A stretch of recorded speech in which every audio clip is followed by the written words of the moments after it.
In this video, I'm going to be describing one of the things that if you are accused of domestic violence, you should never do in court. My name is Veronica. I'm a domestic violence defense attorney here in California, and I help people put their cases behind them so that they can enjoy their lives and their freedom. And again, in this video, I'm going to be discussing something that you should never do in court if you have been accused of domestic violence. Okay, so the thing that you should never do, and I can understand the temptation as to why you might want to do it, is insist that your attorney do certain things, say certain things, or present certain evidence in court. And by that, I don't mean that you should be silenced. If there are certain things that you think your attorney should say in court, if there is certain evidence that you want to present, if there are certain things you want your attorney to do in court, then talk to your attorney about it. But if they tell you, no, I don't think that that's a good idea, I don't want to do that, and they explain why, then you should listen to them. And this is especially important in the domestic violence context because you're being accused, if you've been accused of domestic violence, of being somebody who is an abuser, somebody who dominates other people in a way that is illegal. And if your attorney in court is doing or saying things that the judge knows, that the DA knows, that your attorney wouldn't typically do because maybe the evidence is irrelevant, maybe it's not the time to make a certain argument, or maybe you've insisted, and I've actually had a client insist upon this, although I didn't do it, maybe you've insisted that your attorney pound their fist on the table, and your attorney is doing all of these things and looking over to you like, hey, is that okay?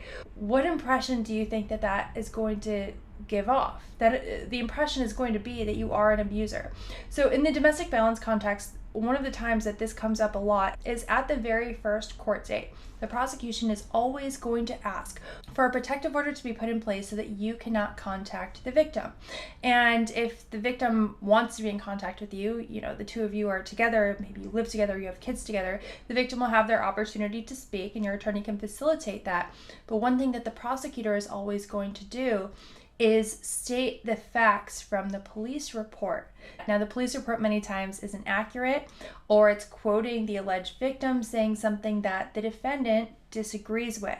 So the temptation is for the defendant to insist that the attorney say, no, that's not true, and to explain to the judge the client side of the story. But the problem is that for the purposes of the protective order, the judge has to assume that whatever is in the police report is true. And that is why the prosecutor is reading off or summarizing the police report for the judge. The judge actually doesn't have a copy of the police report.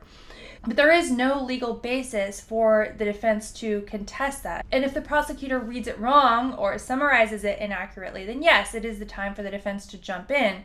It is not the time for the defense to put on a whole defense to say, no, that's not true. We disagree with what's in the police report, because it's not relevant if you disagree. The judge has to assume that it's true. So hopefully your attorney explains that to you in advance. But if you don't believe that, and you really want your attorney to contest that, and you bully them to the point where they actually give in and they do attempt to contest what's in the police report, and they say, no, that's a lie, that's not true, here's the true story, what's going to happen is that the judge and the DA are going to know that you have bullied your attorney to the point where your attorney is talking about things that are not relevant at this point, things that are not important, things that are not anything for the judge to take into consideration. And the attorney is going to look kind of bad. They're going to look kind of weak, maybe like they don't know what they're doing, which I don't think is how you want your attorney to look. But also, even more than that, you are going to look bad.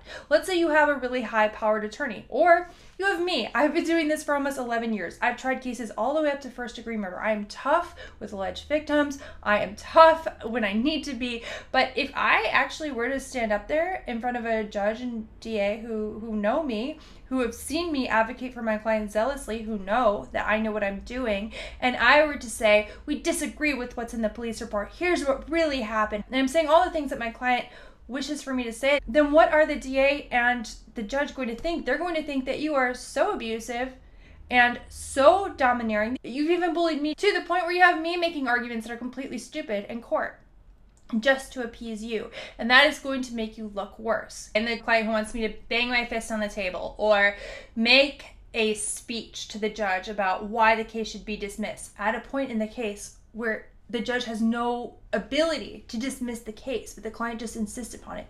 If I do that, it's just going to make you look bad. And a lot of people who are accused of domestic violence, a lot of men who are accused of domestic violence, They want a woman to represent them because, yeah, it can look a lot better for you when you have a female defense attorney, especially if you have a female prosecutor who has chosen to prosecute domestic violence cases. It looks a lot better when, instead of having a tough male attorney who's really stern, who's really aggressive, who's a shark, explaining to the DA that the case should be dismissed because the victim is a liar, it does look a lot better when, yeah, you have a female defense attorney on your side, especially a youngish female defense attorney. It definitely helps you, but it doesn't help if you start to bully them. At this point in my career, I don't have a problem explaining this to my clients and explaining that it is going to look really bad for them if I follow their wishes, and that that's not how things go. And I'm lucky to have clients who trust me, who believe me, many of them who watch my videos before they hire me, and so it works out that way. But I've seen so many people doing this, especially when they have a public defender. Many times it is young lawyers who are assigned to these domestic violence cases. I mean, they're not the most serious of cases. Of course, it's very serious for you and your life.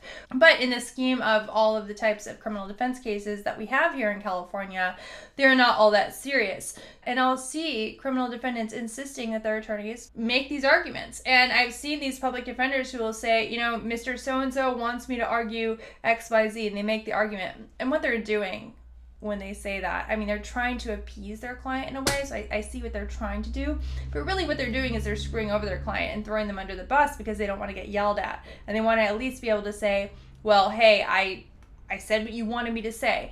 I don't think that that's the correct way. That's not what your attorney should be doing. Your attorney should be refusing to do anything that's going to screw up your case, and if you want to fire them, you know, fine, but I'm not going to stand in front of the court and screw up your case, right? I mean, I'm just not going to do that as an attorney, but many of those public defenders, they don't necessarily care as much. They have a ton of cases. You're being a jerk to them, so they don't care about your case in particular, you know, over the others where they have clients who are being nice to them, and they just don't have the experience to tell you, no, I'm not going to do that.